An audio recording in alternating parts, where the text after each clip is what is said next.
Miriam, as we begin to wrap up, you heard the headlines. You heard the story of the 2 New York police officers who have now quit. The allegations that they raped this young woman who they handcuffed and brought into their car. You've worked on these issues of police brutality in Chicago, now in New York. Can you talk about this? Yeah, I think, you know, one of the issues that becomes really clear when we widen our lens to include particularly young people and particularly women and gender nonconforming people in the conversation of police violence is that we see a lot of sexual violence being done against people, you know, as a way of kind of controlling them and also kind of continuing that threat that if you go forward and you let anybody know that this happened, we're going to come after you. So the forms of violence become much broader. So you then see that that is possible.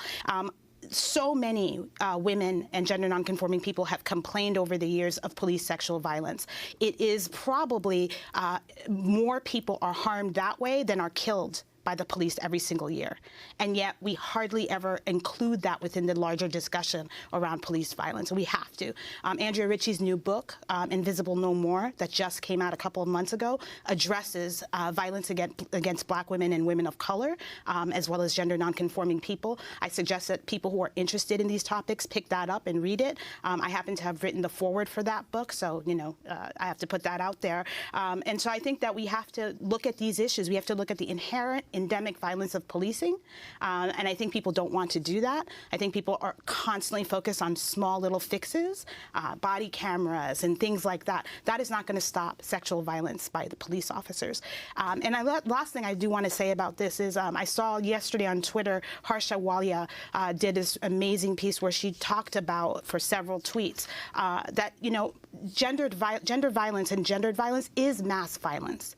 In and of itself. It is an epidemic in and of itself. It is not a warning sign of future forms of violence. And the conversation that's being had right now, it troubles me because I don't think we're going to get to a solution unless we treat domestic and sexual violence as mass violence in and of itself, and that we address those head on, and that we make sure we understand that they're co-constitutive of other forms of violence, white supremacy, other forms of oppression. We have got to get at the root, otherwise we're not going to solve this problem. I mean, it is interesting that police officers understand when they go into a domestic violence situation, it's the most dangerous situation for them. Right. And at the same time, sadly, police officers have a higher rate of domestic violence in their own families. Exactly right. And I think, you know, Soraya mentioned that it was 2 to 4 times more likely than the general public of being perpetrators of domestic violence. Police officers are, and people in the military as well. But we shouldn't be shocked by that, right? Those are forms of violence in and of themselves. Policing is, the military,